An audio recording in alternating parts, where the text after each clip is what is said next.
இந்த காணொளி மூலம் பிள்ளையாருக்கு தடை விதிக்கப்பட்டு புத்தருக்கு அனுமதி வழங்கப்பட்ட சூழலை உணரப்போகிறீர்கள். அத்தோடு அனைவரும் வியந்து பார்க்கும் மர்மமான இடம் ஒன்றையும் சித்தரின் பெயரால் உருவாக்கப்பட்ட கோயிலையும் உங்கள் பார்வைக்கு தரப்போகிறேன். எங்களின் இந்த பயணத்தின் போது எங்களுக்கு கிடைத்த மகிழ்வான தருணங்களையும் உங்கள் பார்வைக்கு தரப்போகிறேன். வணக்கம் நண்பர்களே, நான் உங்கள் நண்பன் தட்சணாமூர்த்தி பவனீசன். திருகோணமலை நகர எல்லைக்குள் இருக்கிற ஊர்களை உங்களுடைய பார்வைக்கு தந்து கொண்டிருக்கிறேன். நேற்று கன்னியாவினுடைய ஒரு பகுதியை உங்களுடைய பார்வைக்கு தந்திருந்தேன். அந்த காணொளி தெருவோர மரக்கறி சந்தை ஒன்றோடு நிறைவு பெற்றது. இந்த காணொளி அந்த காணொளியின் தொடர்ச்சியே. அந்த மரக்கறி சந்தைக்கு பக்கத்திலேயே இந்த ஒரு பெரிய சந்தை இருக்குது. இந்த சந்தையால் இப்போ நாங்கள் நேர பயணம் செய்ய போகிறோம். இந்த வீதியால் போகும்போது வலப்பக்கம் இந்த மாதிரி காடாகத்தான் இருக்குது. இதில் வலப்பக்கம் போகிற வீதிக்குள்ளே போக போகிறோம். சரியா, இதுக்குள்ளால் போனால் கன்னியா வெந்நீர் ஊற்றி இருக்கிற இடத்துக்கு போகலாம். இந்த இதுக்குள்ளாலேயும் போகலாம். இந்த வீதி எப்படி இருக்குன்னு பார்க்கலாம். போனால் நான் இப்போ எந்த இடத்துல நிற்கிறேன்றத வரைபடத்தில் காட்டுறேன். சரியா, இந்த இடத்துல அந்த மரக்கறி கடை இருக்குது. அந்த இடத்துலேருந்து தான் அந்த காணொலியை ஆரம்பித்து நாங்கள் அந்த சந்தி பகுதி. அதால் அப்படியே நேராக வந்து வரும்போது இதில் ஒரு சந்தி இருக்குது. இதால் இந்த பக்கம் திரும்பி வந்து இப்படியே நேராக போனால் அதால் நாங்கள் திரும்பி வந்தோம் இல்லை, இதுக்குள்ளே திரும்ப நேராக போனால் அந்த சுடுநீர் கிணறு அடிக்கு போகலாம். நாங்கள் இதுக்குள்ளால் வந்து இந்த இடத்த நிற்கிறோம். இப்போ இந்த இடத்துல இப்போ என்ன செய்ய போகிறோம்னா, இப்படியே போய் அனுராதபுரம் திருகோணமலை பிரதான வீதியில் ஏற போகிறோம். ஏறி அப்படியே பயணம் செய்து அடுத்த குறுக்கு வீதியால் வந்து அதுதான் இந்த சுடுநீர் கிணறு சந்தி என்று இருக்குது. அதால் போய் அப்படியே நேராக கன்னியா வெந்நீர் ஊற்றி அடிக்கு போவோம். சரியா, காட்டு வீதியால் பயணம் செய்யும்போது நல்லா தான் இருக்குது. அப்படியே வேலை பக்கம் பாருங்கோ, அதில் இருக்குது அந்த மரக்கறி கடை தெரியுதா? சரி, இனி நாங்கள் இப்படியே போய் இடப்பக்கம் திரும்புவோம். இதில் இருக்கிறது கன்னியா ராவணேஸ்வரன் தமிழ் வித்தியாலயம். அந்த ராவணேஸ்வரன் என்று ஏன் மாற்றுறார்கள்னு தெரியல. இசன்னா வடமொழி எழுத்தை இங்கே கொண்டு வர்றார்கள். ராவணன் என்று அதுக்குள்ளே அந்த பேரை மாற்றணுன்றதுக்காக இசன்னா போடக்கூடாது. அந்த வடமொழி எழுத்து கொண்டு வரதே உண்மையிலேயே வெறுத்து நிற்கிறேன். அது எல்லாருக்கும் அதே மனநிலையான்றது எனக்கு தெரியலை. உண்மையிலேயே வடமொழி எழுத்தேன் எங்களை தமிழ் எழுத்துக்களை 247 எழுத்து போதாதா? சரி, இப்போ இடப்பக்கம் திரும்புவோம். இதில் பாருங்க இருக்குது சுடுதண்ணீர் கிணறு கன்னியா. 1 கிலோமீட்டர் தூரத்தில் இருக்குது. இதில் இருந்து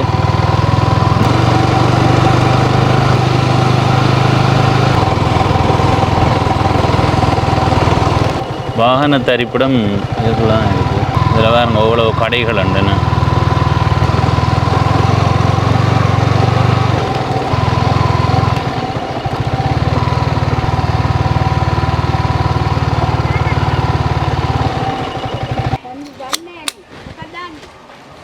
தமிழ் தெரியாதா? உங்களோட ஊர் எது? சிங்கப்பூர். அம்மா அப்பா ஊர்? அம்மா தேவுந்தர, தாத்தா கந்தர்.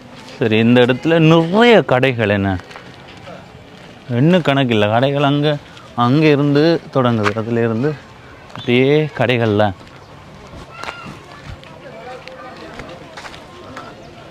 இதில் கண்ணாடிகள் நிறைய இருக்குது. இதில் எனக்கு ஏற்ற கண்ணாடி எப்படி இந்த வெள்ளை கொஞ்சம் பெருசாக இருக்கணும்டாப்பா. விளங்குதா? எவ்வளோ ඒක ගණන් මේ ලෝකල් ඒව 300 400 ඕක 700 பாருங்க என்ன மாதிரி இருக்குன்னு. வடிவாக இருக்கா? இதை வந்து எங்கள் பைக்கில் நாங்கள் பயணம் செய்யும்போது தூசு துணிக்கைகள் அடிக்குது. அதை கட்டுப்படுத்துறதுக்காக. சரியா, இது வடிவாக இருக்கொண்டு கருப்பு வேணாம். வெள்ளை ஒயிட்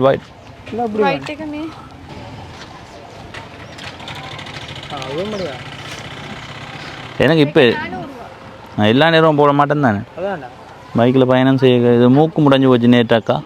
அட இதை எடுத்து போட்டு பார்த்தேண்ணா. இது நல்லா இருக்கா? இது எவ்வளோ?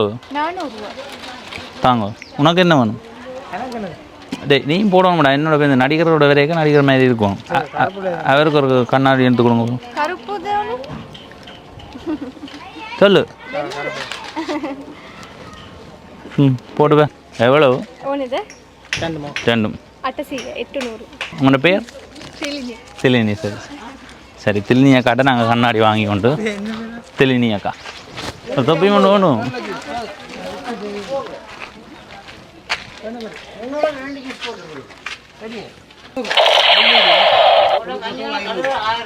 ஐநூறுரூவா ஒரு போட்டோக்கு 500 4 அடி 1000 2000 கொடுத்துட்டு போ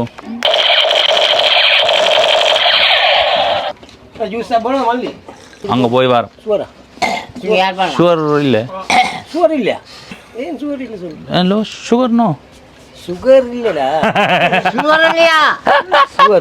சும்மா வெம்பல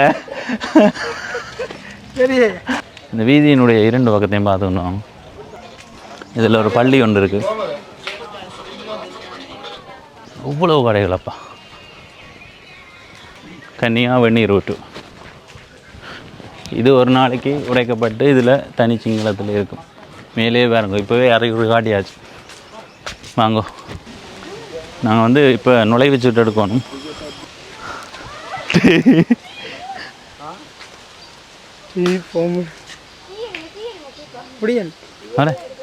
தம்பி பாம்புடா பாம்புடா பாம்பு பாம்பு பாம்பு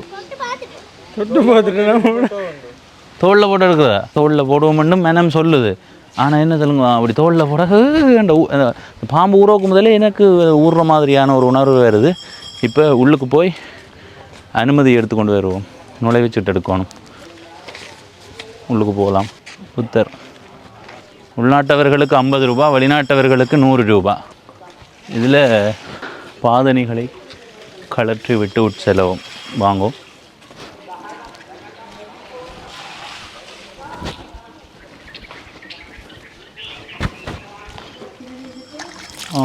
சுடுவது 1 2 3 4 5 6 7 கிணறு இருக்குது சரியா இதே சுடுவது தான் கொஞ்சம் இங்கே கும்பலாக வந்து அட வாளியை விழுத்து போட்டாங்க யாரும் ஓ நான் நாளைக்கு எல்லோரும் வருவேன் இந்த வழி கும்பல் மாதிரி வருதாமன்னு பார்த்தா அது வந்து வாளியை விழுத்து போட்டாங்க கொஞ்சம் வித்தியாசமாக தான் இருக்குது சூடுன்னு சவர்க்காரம் ஷாம்பு பாவிக்க வேண்டாம் இது சின்ன கிணறு வேறுங்க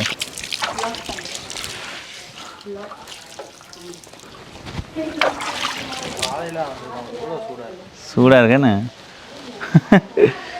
இதுக்குள்ளாலையும் கசிஞ்சு கொண்டிருக்கு இதில் வர்றது சுடுவதா குளிருதா சுடுவது இதாலேயும் அப்படியே கசிஞ்சு வருது தண்ணி இதில் 4 கிணறு அளவான சின்ன கிணறு இந்த பாருங்க இது சின்ன கிணறு பக்கத்தில் இருக்கிற இந்த கிணறு சின்ன கிணறு அப்படியே வந்தால் இதில் இருக்கிறதும் சின்ன கிணறு சரியா அப்படியே திரும்பி வந்தீங்கன்னா எந்த இடத்துல இருக்கிறதும் சின்ன கிணறு சரியா இது பெருசாக இருக்குது 4 கிணறு சின்ன கிணறு இது பெரிய கிணறு இதில் இருக்கிறதும் பெரிய கிணறு இதில் இருக்கிறதும் பெரிய கிணறு என்ன இதில் அதிசயம்ண்டா வத்தாமல் இதே மாதிரியே இருக்குது அடுத்தது சுடு நீர் என்ன கொஞ்சம் அதிசயம் தான் இது எப்படி சாத்தியம் என்ன நடக்குது போகுது என்ற விடயங்கள் ஒன்றுமே தெரியாது ஐயோ இதுவும் சுடுவதாப்பா கீழே சுடுவது இதுக்குள்ளே வந்து நிற்க தண்ணியும் சேர்ந்து சுடுவது அதில் நிற்க கீழ்ப்பகுதி சுடுவது பாருங்க சரியா டக்கடக்கண்ட அள்ளி அள்ளி மூத்த காலு இவருக்கு காலம் கூடாது அதனால் இதில் பாவங்களை தீர்க்க சொல்கிறேன் வழியா காலு ராவணன் உனக்காகத்தான் இதை உருவாக்கி விட்டுருக்கு கன்னியாவில் இருக்கிற இந்த கிணற்றடியில் இந்த நீர் எப்பவுமே சூடாக இருக்கிறதுக்கு என்ன காரணம்ன்றதுக்கு இதுவரைக்கும் பதில் தெரியல. அது மர்மமாகவே இருக்குது. அதை விட தண்ணி வற்றாம ஊற்று வந்து கொண்டே இருக்குது. வாங்கோ இதாலையில வந்து நாங்கள் அதால் போவோம். சறுக்குதுடா ஐயா, சறுக்குது சறுக்குது.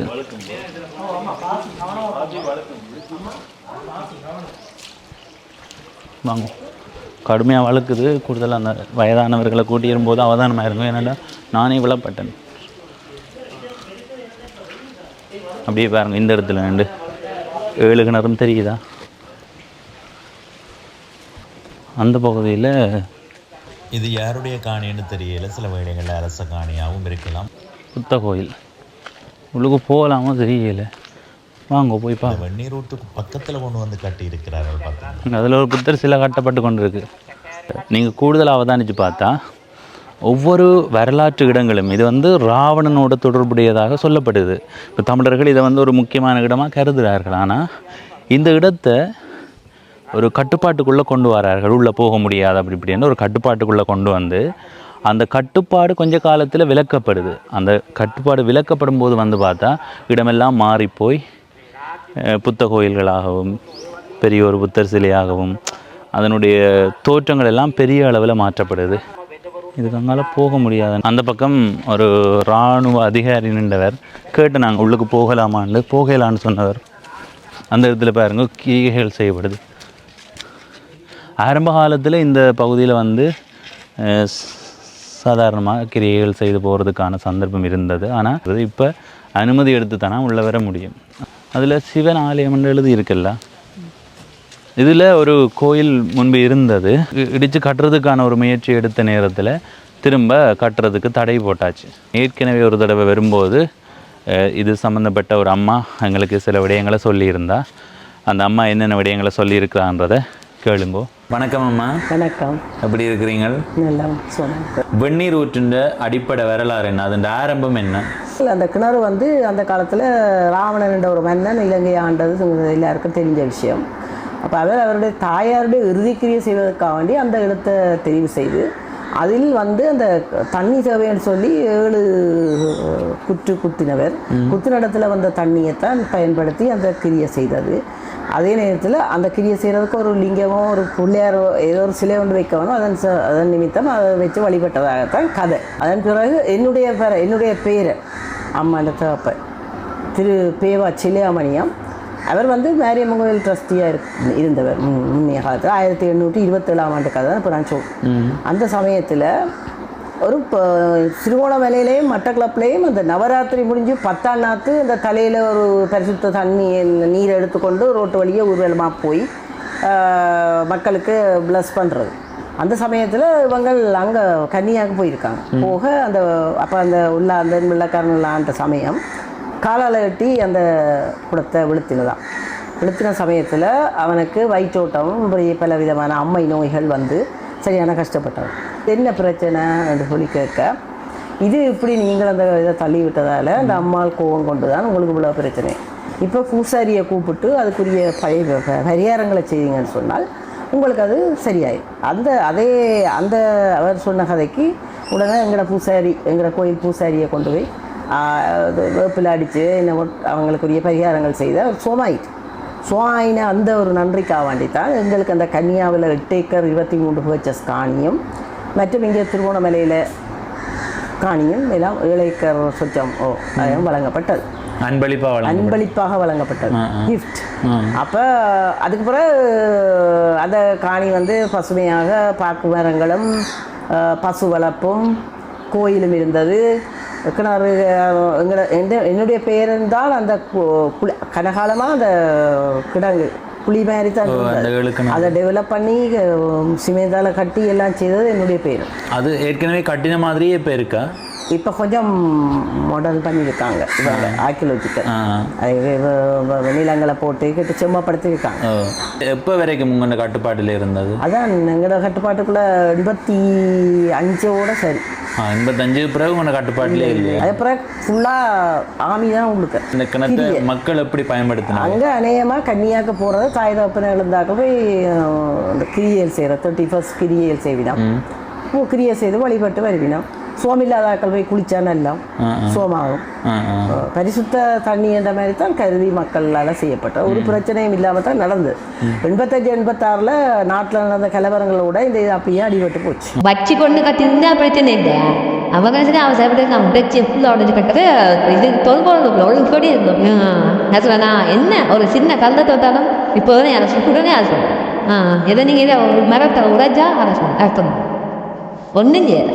தொல்பொருள் திணைக்களத்தினுடைய கட்டுப்பாட்டுக்கு கீழே வந்துட்டுது. இதில் பிள்ளையார் கோயில் இருந்தது.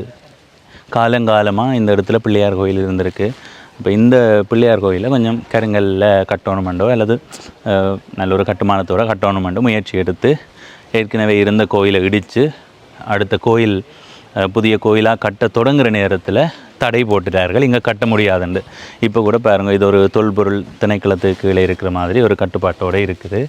அப்படியே இந்த பக்கம் திரும்பி பாருங்கோ, இந்த இடத்துல புத்த கோயிலும் இருக்கையில் இது ஒரு காடு மாதிரி ஒரு மலை தோற்றத்தோடு இருந்தது. ஆனால் அந்த இடத்துல புதிதாக புத்தர் சிலை, அங்கே பாருங்கள், ஒரு பெரிய புத்தர் சிலை அமைச்சு கொண்டிருக்கிறார்கள். இந்த புத்தர் சிலையை அமைக்கிறதுக்கு அனுமதி கொடுத்துருக்கிறார்கள். அதுக்கான கட்டுமான வேலைகள் நடந்து கொண்டிருக்குது. அதில் எத்தனையோ விடயங்கள் வந்து கட்டப்பட்டிருக்கு புதுசாக. ஆனால் இந்த இடத்துல பூர்வீகமாக இருந்த கோயிலை இடித்து அதில் ஒரு நல்ல வடிவான ஒரு கோயிலை கட்டணுமென்ற ஒரு முயற்சி எடுத்த நேரத்தில் அதை தடுத்து இந்த இடத்தை இனி கோயில் கட்ட முடியாதுன்ற ஒரு சூழலில் கொண்டு வந்து விட்டுருக்கிறார்கள். நீங்களே யோசிச்சு பாருங்கள், இது எந்த அளவுக்கு நியாயமான ஒரு விடயம். என்ன இதை வந்து தேசிய மக்கள் சக்தியினுடைய நாடாளுமன்ற உறுப்பினர்களாக இங்கே இருக்கிறவர்களாக இருந்தாலும் சரி, அல்லது தேசிய மக்கள் சக்திக்கு வாக்களித்து அவங்களுக்கு சரியான ஒரு சூழல் இருக்கும் என்று சொல்லக்கூடியவர்கள் இந்த கோயிலை கட்டுறதுக்கான அனுமதியை உங்களால் வேண்டி கொடுக்க முடியுமா? இல்லை. இங்கே சமநிலையாக இன ரீதியான எந்த விதமான பாகுபாடும் இல்லாமல் வாழணுமெண்டா இதில் பூர்வீகமாக இருந்த கோயிலை கட்டுறதுக்கான அனுமதியை கொடுக்கணுமா இல்லையா? அந்த பூர்வீகமாக இருந்த கோயிலை கட்டுறதுக்கான அனுமதி இல்லையண்டா அந்த இடத்துல புதிதாக ஒரு கோயிலை கட்டுறதுக்கும் விகாரை கட்டுறதுக்கும் எப்படி அனுமதி கிடைக்குது? அப்போ இதை எப்படி பார்க்குறது நாங்கள்? என்ன இப்போ கன்னியா வெந்நீரூற்று தொடர்பாக கோகில ரமணி அம்மாவோட கதைக்கு போகிறோம். வணக்கம் அம்மா. வணக்கம். எப்படி இருக்கிறீங்க? கொஞ்சம் உடம்பு சுயினங்கள்லாம் பரவாயில்லை. ஓகே. எல்லாம் 8 ஏக்கர் 23 பர்ச்சேஸ் மொத்தம். சரி. 23 பர்ச்சேஸ். அதுல 3 ஏக்கர் சொச்சம் இவங்க அந்த ஆர்கியோலஜிக்கல் பிடிச்சிருக்கு அந்த கிணத்தோட சேர்த்து. கிணறும் மண்ணு காணிக்குள்ளதான் வருமா? உறுதிக்குள்ள அந்த காணிக்கல, அந்த காணி எங்கட காணி தான் அது. சரி சரி. அதுக்கு கவர்மெண்ட் லேண்ட்ல வில்லியம் விகாரி ஒரு விகாரி கட்டிருக்கு. அது அரச காணிக்குள்ளதான் வருது. என்ன அரச காணி எங்க இல்ல. அப்ப இப்ப வழக்கு பாத்தீங்கன்னா முடிஞ்சதுதான் இல்லைன்னு சொல்ல இல்ல போட்டிருக்கோ அதிகாரம். அத 2 போட்டிருக்க வந்த இடம் தான் 10 பர்ச்சேஸ் வந்திருக்கணும் அதுக்குள்ள. அது இடத்துல எதை சொல்றீங்க? இப்ப பிள்ளையார் கோயில் இருந்த இடத்துல அது கட்டையிலாதா? அதுல 2 பேரையும் கட்டக்கூடாது இருக்கு. அவனையும் கட்டக்கூடாது, நீயும் கட்டாத. ஏன்னா அதுக்குள்ள சிதை உருவம் சொல்றானே, தொல்பொருட்கள் இருக்கு, அதுக்குள்ள கட்டடம் கட்டையில அதுக்கு மேல என்ற மாதிரி சொன்னாங்க. என்னமா அது உங்கண்ட காணி தானே? அப்ப நீங்க எத்தனையாம் ஆண்டு அந்த கோயில் இடிச்சது? பிள்ளையார் கோயில் 2003 2002 2003 இடிச்சதுக்கு பிறகு அதை கட்டக்கூடாதுன்னே அப்பவே தடை வந்துருது. அப்படியா? அதுல நிறைய எங்களுக்கு வஞ்சகம் நடந்துதான் அந்த கோயில் இடிபட்டிருக்கு. அப்ப என்னுடைய அம்மா தான் முழு மூச்சை பார்த்து கொண்டு கோயில் ட்ரஸ்ட் ப்ராப்பர்ட்டி எல்லாம். சரி. அப்பக்கு நான் அப்ப அம்மா வந்து அங்கிட்ட அந்த உப்பொலி டிஎஸ் ஆஃபீஸ் செக்ரட்டரி வந்து கொழும்பில் இருந்து ஒரு ஆள் வந்தவர், இதை கட்டுவோம் அம்மா இப்படி கிடக்குன்னு சொல்லி.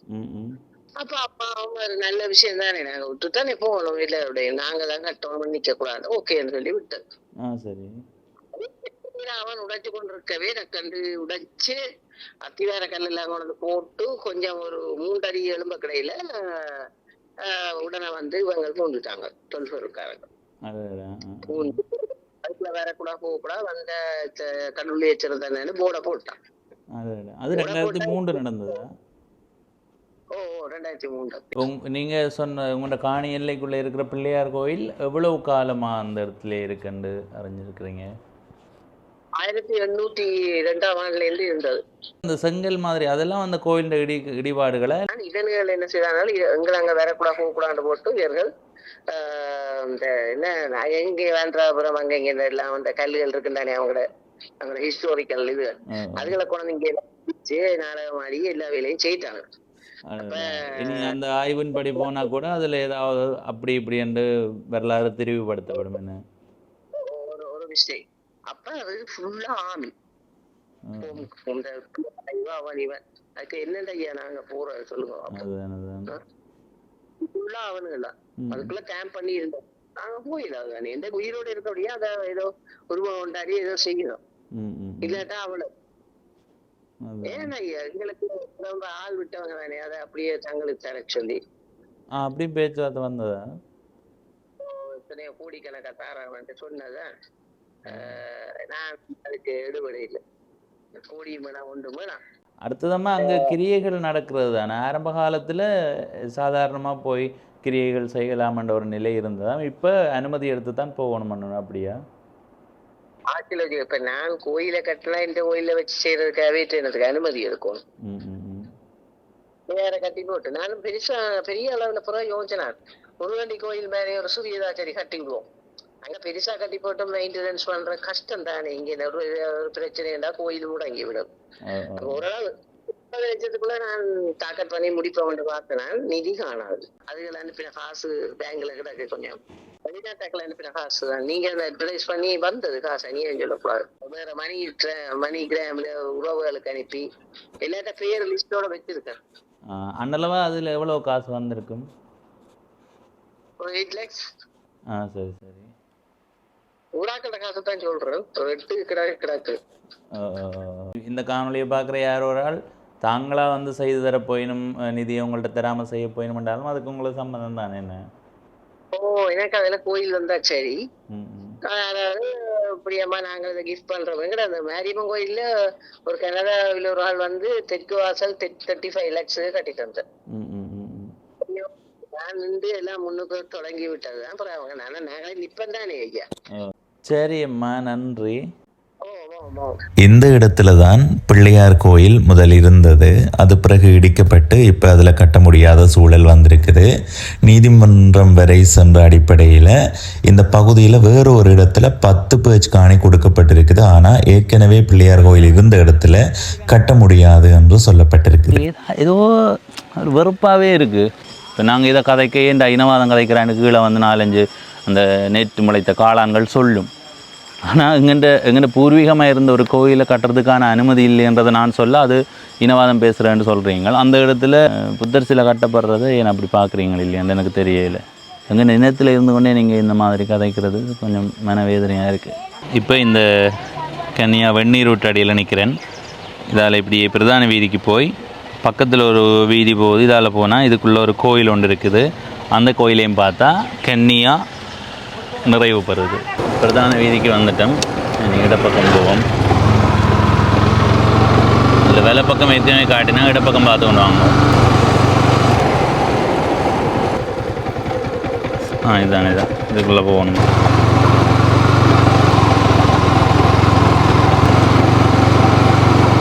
அந்த பக்கம் பாருங்க ஒரு பெரிய மலை, காயத்ரி சித்தர் கோயில்.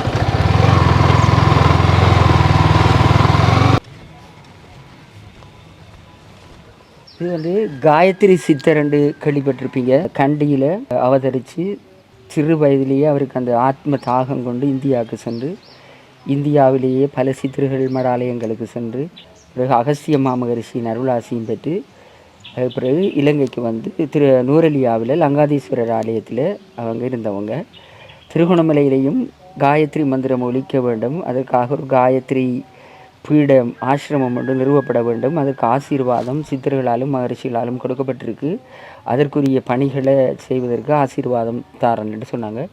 அதற்கமைய எல்லா பக்தர்களும் சேர்ந்து தான் இந்த ஆலயத்தை நிர்மாணிச்சிருக்கிறோம். கோயில் உள்பகுதி எப்படி இருக்குன்னு பாருங்க.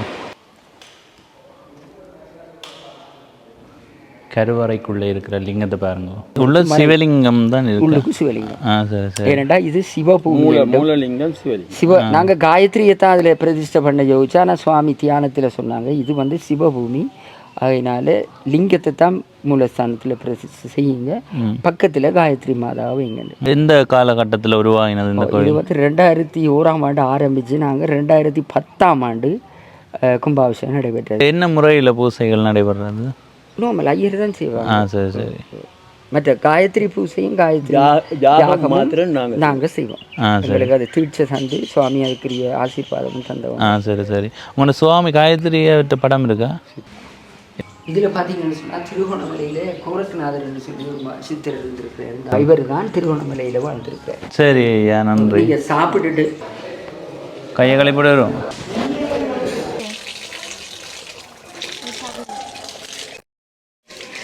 வணக்கம். வெள்ளை சோறு, பருப்பு, உருளைக்கிழங்கும் சோயாவும். பருப்பு நல்லா இருக்குது. ரசம். இங்கே அடிக்கடி வாரதா கோயிலுக்கு? இங்கே இருக்கிறீங்க? சரி சரி. இல்லை நாங்கள் அந்த இடங்கள் பார்க்க வந்து நாங்கள் அப்போ விசாரிக்கிறோம். சரி. நாங்கள் யாழ்ப்பாணம் சிறப்பு. ஒவ்வொரு நாளும் என்ன தானே கொடுக்குறதா? ஒவ்வொரு நாளும் கொடுத்தா அப்போ எப்போ கொடுக்குறது? என்னது வீடியோ எடுக்கிறாங்க. எப்போ என்ன தானே கொடுக்குறது? பௌர்ணமி நாளில் மட்டும். இந்த பௌர்ணமி என்ன? சரியா? இப்போ இந்த இடத்த முழுமையாக உங்களுக்கு காட்டியாச்சு. இப்போ அந்த பக்கம் போகல, இந்த இதுக்குள்ளே தான் காட்டினாங்க. இங்கால போகல. என்னென்னா இங்காலெல்லாம் காடு தான். நீங்கள் பாருங்க, இந்த இடமெல்லாம் காடு தான். நாங்கள் இந்த முக்கியமான இடங்கள் இருக்கிற இடத்தையும் குடியிருப்புகள் இருக்கிற இடத்தையும் உங்களுக்கு காட்டியிருக்கிறோம். இந்த ஊரில் வாழ்கிற பல பேர் சொல்கிறது இங்கே வேலை வாய்ப்பு தட்டுப்பாடு இருக்குண்டு. எனவே அது எதிர்காலத்தில் தீர்க்கப்படணும். அது கன்னியால் மட்டுமண்டில் எல்லா இடத்தையுமே இந்த வேலை வாய்ப்பு தட்டுப்பாடு இருக்குது. எனவே எதிர்காலத்தில் அதுக்கான தீர்வு கொண்டு இருக்கணும். அடுத்தது கன்னியா வெந்நீர் ஊற்று அந்த பகுதிக்கு போகும்போது உண்மையிலேயே எங்களை அறியாமலே ஒரு வெறுப்புணர்வு வந்து போகுது. இந்த செயல்களுக்கெல்லாம் இறைவனால் ஏதோ ஒரு வழியில் தீர்வுகள் வழங்கப்படும். அது எப்போன்னு தெரியாத, ஆனால் கட்டாயம் அது நடக்கும். நன்றி, வணக்கம்.